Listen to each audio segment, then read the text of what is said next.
Fala aí, pessoal! Seja bem-vindo a mais um vídeo aqui no canal. Vamos acompanhar as últimas notícias do São Paulo. E após essa derrota para o Mirassol, o tricolor volta a campo nesse sábado, agora jogando em casa contra o Bahia. Então vamos ver essas últimas notícias e em breve eu estou de volta para comentar. Então, sem mais enrolação, vamos pro vídeo. Hora de falar sobre o São Paulo, que deve 2 meses de direitos de imagem. Informação trazida pelo meu amigo Eduardo Afonso dá conta de que o tricolor tem problemas com o seu elenco. Há alguns casos de atletas que têm até 3 meses sem receber. Julho, agosto e setembro com direitos de imagem abertos. Só é importante registrar que há jurisprudência para casos de inadimplência de 3 meses que se transformam em processos na justiça com rescisão de contrato de forma unilateral. Ou seja, se esses poucos jogadores que têm 3 meses de imagem a receber quiserem ir à justiça, eles podem conseguir a rescisão dos seus contratos com o São Paulo. A maioria dos casos no tricolor são de 2 meses de direitos de imagem atrasados. Antes de gravar esse vídeo, procurei uma pessoa do São Paulo para entender a situação. O tricolor entende que, por ter comunicado aos atletas a dificuldade com o fluxo de caixa, isso nem se trata de um atraso. Faz parte de um cronograma de novas datas que serão quitadas até o fim do ano. Até por isso o São Paulo se diz bem tranquilo em relação à possibilidade de perder jogadores na justiça. O São Paulo afirma que essa possibilidade está completamente descartada.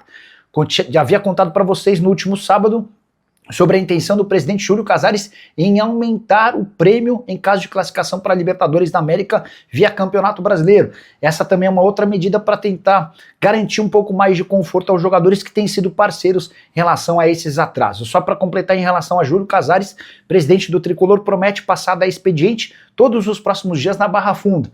Pelo menos até que os resultados reapareçam. O time perdeu 7 dos últimos 8 jogos. Próximo jogo é o Bahia, pessoal. Repito, o Bahia do Rogério Ceni. São Paulo tem 8 pontos atrás do Bahia e o Bahia ainda tem um jogo a menos do que o tricolor. Ferrarese, sábado à noite, não estará à disposição do Crespo para esse jogo no Morumbi às 9h30 da noite, porque levou o 3º cartão amarelo, mais uma baixa do São Paulo.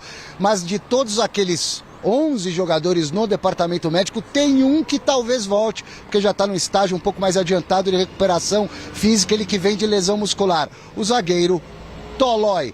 Eu quero voltar, Michele, para falar desse retrospecto aí do Crespo, comparando com o Zubeldia, tá bom? Tá bom, Alexandre Silvestre, combinado. Já já você volta. Fala, Miller. Olha, Michele, os desfalques do São Paulo, que estão no departamento médico, não fazem falta. Dineno está no departamento médico. Oscar no departamento médico. Ah, o Oscar não fez falta? Sim. Mas a temporada do Oscar. Sim. A temporada dele. O Lucas, que é o melhor jogador de São Paulo, Michele, a temporada dele é ruim. Também. Mas a ver que é porque não tá bem, tá machucado, voltando, né? Mas é uma temporada que ficou Ele devendo deu também. título pro São Paulo. O Crespo, das poucas coisas que eu entendi na entrevista, ele foi muito rápido, em espanhol misturado com português, Michele.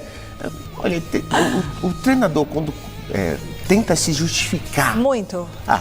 Não dá, tem que ser sincero. Olha, o negócio é o seguinte, nós não fizemos uma boa partida, nosso time tá mal, 3 derrotas consecutivas, então nós precisamos dar a volta por cima, precisamos nos reencontrar primeiro com o bom futebol, para depois vir as vitórias. Desse jeito, a gente não consegue, como disse o Xará, uma vaga na Sul-Americana. Então, o momento não é bom. O Lucas mesmo ontem falou, em outras palavras, olha, a gente não tá bem, a gente precisa voltar a se reencontrar com o nosso bom futebol. Mas como você vai... Aonde ficou esse bom futebol? Na altitude, em algum lugar? Mas esse bom futebol, acho que ele nunca chegou no Campeonato Brasileiro. Campeonato Brasileiro. Tá. Nunca chegou. Então, o time do São Paulo, Michele, pra mim, é um time, como eu sempre falei, é um time limitado. Essa limitação, essa vitória do Mirassol, Michele, pra mim, só descortina aquela capa e mostra a realidade real do São Paulo. Que é essa aí. Entendeu? Um clube que tem salários atrasados, jogadores que não têm vontade nenhuma de jogar, já estão em ritmo de férias. Quer dizer, como que o torcedor vai esperar que o time possa dar uma volta por cima, ou em cima, acima de qualquer coisa? Eu acho que superar os seus obstáculos, ou os seus desafios próprios, primeiro, o São Paulo não consegue. Alex? É isso aí, o Xará falou tudo, escancarou a realidade e a gente não vê perspectiva, né? Aquela famosa luz no fim do túnel com esse elenco, Não. você vai pensar o quê? Ah, o Luciano de repente vai virar o Careca. Se tivesse uma vela no fim do túnel, aí poderia ser... Nem uma vela tem. Tem o fósforo. Não tem nada, Tem não a tem caixinha Não de tem o que fósforo. acender, o pavio tá curto. Exatamente. Gente do céu, que situação. Achei que a coisa ainda podia melhorar, Miller. O Alexandre Silvestre não foi embora, não. Silver, seguinte. Hoje tivemos a nossa reunião de pauta e você fez um levantamento dos números do Crespo. É isso? Foi o nosso estagiário Vini que fez o levantamento, não vou mentir pra vocês. Agora eu quase tive um troço aqui quando o Alex lembrou de Careca, um dos meus maiores ídolos. Quase tive um ataque no coração e bem lembrado pelo Miller. Não é o salário que está atrasado, Miller, o salário da carteira está certinho aqui, mas a imagem, que é o bolo maior do que recebe o jogador, está atrasada sim, em 2 meses para uma parte do elenco e em até 3 meses para outro pedaço do elenco de jogadores de São Paulo, mas a diretoria está confiante porque existe uma transparência, o papo reto, então quando o dinheiro entrar, eles vão pagar os jogadores. E vão pagar um bicho extra se o São Paulo alcançar esse objetivo que sobrou. A pré-Libertadores, bicho extra. Vamos ao comparativo aqui. Crespo e Zubeldia. O primeiro recorte é o geral. Não estamos levando em consideração a primeira passagem do Crespo pelo São Paulo, quando ele levantou o Campeonato Paulista, tirou o São Paulo da fila contra o Palmeiras no Paulistão durante a pandemia, tá bom? Essa passagem recente agora, segunda passagem do Crespo, com o total de jogos do Zubeldia. Vamos lá, Crespo, 23 partidas, 10 vitórias, 3 empates, 10 derrotas, aproveitamento de 47%. O Zubeldia, com muito mais jogos, tem um aproveitamento de 54%, portanto melhor. 82 partidas, 37 vitórias, 24 empates e 21 derrotas. O recorte só desse ano, dessa temporada 2025, fica mais evidente aqui, viu?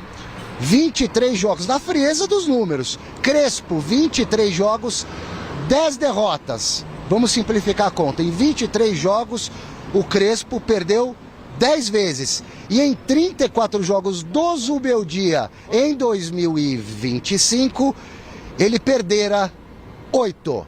Um abraço, um beijo e um carinho para vocês. Vamos voltar à tela, muito legal, Silvestre, os dados aí que grande Vinícius Salgado, nosso estagiário, grande talento aqui da TV Gazeta, apurou. Vamos colocar na tela de novo para o Miller e para o Alex fazerem essa análise. Olha lá os números do Crespo. O Crespo, 23 jogos, o Zubeldia, 23 jogos, 10 vitórias, 3 empates, 10 derrotas, 47% de aproveitamento. O Zubeldia, o que é aquilo? 82 jogos, 37 vitórias, 24, 21, tal, 54% de aproveitamento. Aí, Michele, aí não dá pra comparar, sabe por quê? Por quê? Porque aí, desde quando chegou o Zubeldia, que foi ele até o final da sua estadia no São Paulo, muito mais tempo que o Crespo. Ué, mas assim, a proporção... O Zubeldia ficou 1 ano e meio no São Paulo. O Crespo chegou agora. Essa é a comparação total, mas a comparação do ano de 2025, cara... Não, a de 25 sim. É. A de 25 eu concordo, mas essa não. Porque essa, o Zubeldia ficou 1 ano e meio no São Paulo e o Crespo chegou agora. Então não dá pra você comparar. Dá pra pôr de volta aí, ó, de 2025. Aí Essa pra sim. mim chama atenção. Aí sim. Essa chama atenção Ó, em 23 e é preocupante. jogos, 10 derrotas e o outro 34 jogos... 8 derrotas. Que não enxergo de onde eu tô. Menos derrota do que o Isso me Crespo, chama claro, na atenção. proporção. Então, e por que com o Crespo a coisa é mais leve? Não tem tanta cobrança, tipo, vamos Veja sair bem, o Crespo, Ele foi campeão derruba o uma vez, Crespo. só por isso. Não é isso não, Eu Machado. Eu acho que é o seguinte, é porque o Crespo chegou agora. Então, muitos torcedores dizem assim, o Crespo é o menos culpado porque chegou agora, teve uma arrancada que tirou o time da zona de rebaixamento. Não é culpa dele. Então, muitos torcedores estão isentando o Crespo. Mas o fogão não tá mais fechado, O Zubeldia, exatamente. O Já Zubeldia abriram. já estava 1 ano e meio no São Paulo, já tinha um desgaste com a torcida. O Zubeldia não sabia mudar o time durante a partida. Então, ele tinha uma série de limitações. Entendi. Que a torcida já queria que ele vazava logo. O torcedor fala isso. E o Miller fala o quê? Eu falo que a campanha do Zubeldia foi uma campanha fraca, ruim, e a campanha do Crespo, boa quando ele chegou. Mas nessa proporção, a campanha está fraca, porque 3 derrotas consecutivas, até porque também, vale lembrar, Michele, para dar um refresco pro Crespo, o Zubeldia, na maior parte do seu tempo, ele jogou com o time completo. O Crespo não. Ah, é verdade. O Crespo não teve o Lucas Bem lembrado. por quase 5 meses. Caleri também, não é? Caleri já acabou, só ano que vem. Quer dizer, então, o Zubeldia não. O Zubeldia teve esses jogadores em plena forma. O Crespo não. O Crespo não teve o Lucas em plena forma. O Pablo Maia voltou agora. Não teve o Rames Rodrigues. Exatamente. Aí você nem conta, né? Aí já é piada. Ô, Michele, nesse ponto eu isento O Crespo. Só, ponto. Mas o time tá jogando mal. Mas o fogão já foi ligado. Não tá mais só com a geladeira aberta. O fogão já tá começando a esquentar. Não, fogão, fornalha. Fornalha. A fornalha, Tá brincando. começou a Futebol é esquentar. Começou a esquentar. Eu acho que o presidente do São Paulo, a direção, o Crespo e os jogadores precisam jogar limpo com a torcida do São Paulo. O São Paulo não tem a menor condição de jogar Libertadores no ano que vem, com esse time jogando. Se for para pré-Libertadores, se conseguisse chegar entre os 8 e não vai chegar, talvez pelo desfecho dessa temporada seja até uma armadilha para o São Paulo em 2026. Cai fora lá pro, sei lá. Não só isso, comprometa o brasileiro que começa em janeiro. O São Paulo não tem time para jogar o brasileiro no ano que vem com esse nível de investimento. O time do São Paulo é fraco e velho. Nós já estamos falando isso há algum tempo. É fraco e velho. O Marcini fala, pô, o Palmeiras tem time para 2 anos. O São Paulo não tem time para 2 meses, cara. Né? E acho que essa é uma situação que não está sendo assimilada por quem comanda o São Paulo. Eu estava vendo aqui agora que tem medidas. O Crespo propôs um pacto, né, com os jogadores, ou desafiou os jogadores.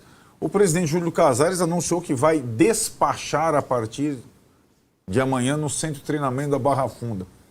Ele percebeu que o time de futebol importa, só que nós estamos em outubro de 2025. É a primeira vez que ele, precisa fazer alguma coisa em relação ao time.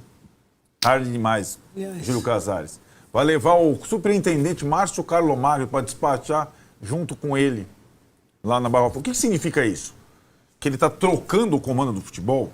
Se for isso, anuncia isso.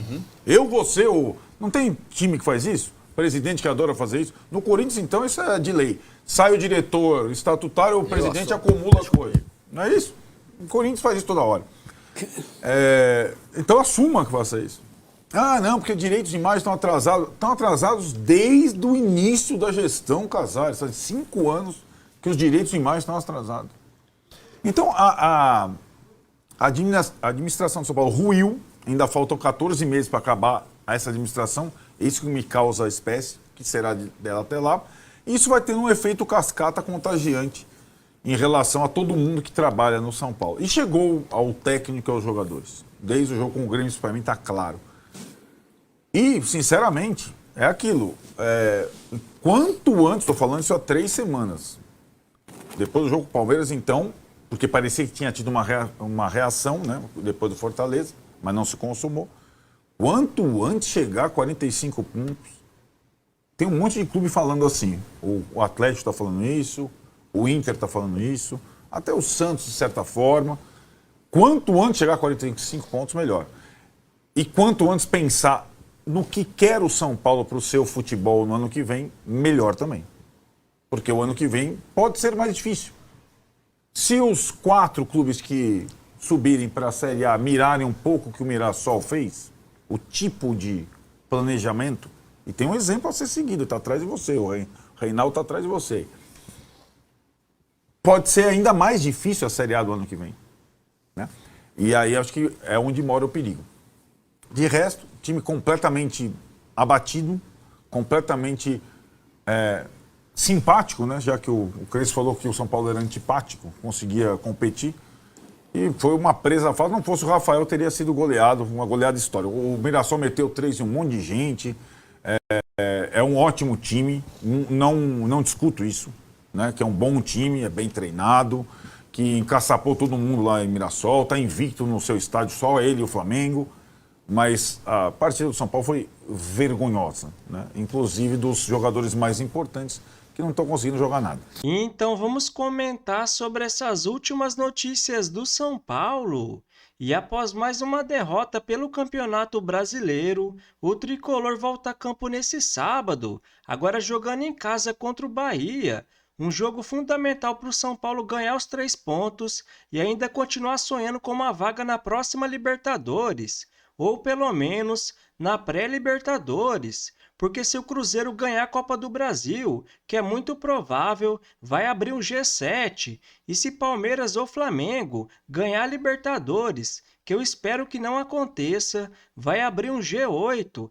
O complicado é que o time vem caindo muito de rendimento nos últimos jogos.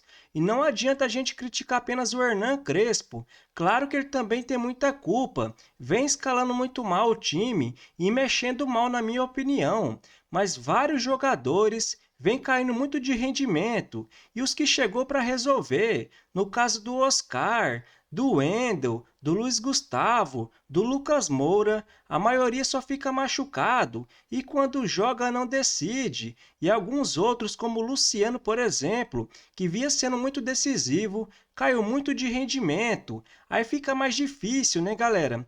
Então eu espero que agora o Crespo ache outra formação ou faça alguma coisa nesse time para o São Paulo jogar melhor nos próximos jogos, porque precisa muito, né, galera? É inadmissível, na minha visão, um clube como o São Paulo ficar de fora da próxima Libertadores. E uma coisa que eu sempre venho falando aqui no canal, o São Paulo, para enfim sair dessa grave crise financeira, precisa baixar sua folha de pagamento. Não dá mais para aceitar o tricolor continuar trazendo esses jogadores veteranos. Do que adianta estar livre no mercado se a maioria ganha um alto salário, direito de imagem, mais luvas e só fica machucado? Então não compensa, porque tem que vender os garotos da base a preço de banana para boa parte desse dinheiro pagar o salário desses veteranos. Olha o Oscar, por exemplo, só do São Paulo no mês ganha mais de 1,5 milhão. Se a gente contar 12 meses, mais 13º em impostos, no ano ele ganha só do São Paulo mais de 20 milhões de reais. Então olha a economia que o São Paulo ia ter se não tivesse trazido o Oscar. Fora o Luiz Gustavo, o Wendel, o Dineno e por aí vai. Então, na minha visão, o São Paulo precisa investir mais na base ou em jogadores mais novos, como o Marcos Antônio, por exemplo, nem que seja por empréstimo. E após perder para o Mirassol, o São Paulo vai ter mais 9 jogos pela frente pelo Campeonato Brasileiro. Então, nesse próximo sábado, vai jogar em casa contra o Bahia.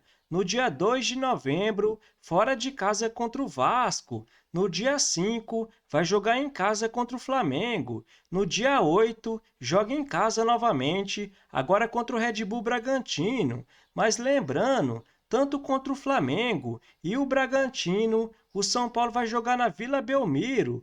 No dia 19, tem um clássico pela frente, vai jogar fora de casa contra o Corinthians. No dia 23, vai jogar em casa contra o Juventude. No dia 30, fora de casa contra o Fluminense. No dia 3 de dezembro, vai jogar em casa contra o Internacional. Já no dia 7, fecha o Campeonato Brasileiro, agora jogando fora de casa contra o Vitória. Então essa é a sequência do São Paulo para o restante do ano. E vamos ver se o Tricolor consegue buscar essa vaga na próxima Libertadores. E para essa partida contra o Bahia, o São Paulo vai continuar muito desfalcado. Tem os jogadores machucados, como o Caleri, o Rian Francisco, André Silva, Luan, Rafael Tolói, Oscar, o Wendel e por aí vai. O zagueiro Ferrarese também vai estar fora, suspenso, né, galera? Mas mesmo muito desfalcado,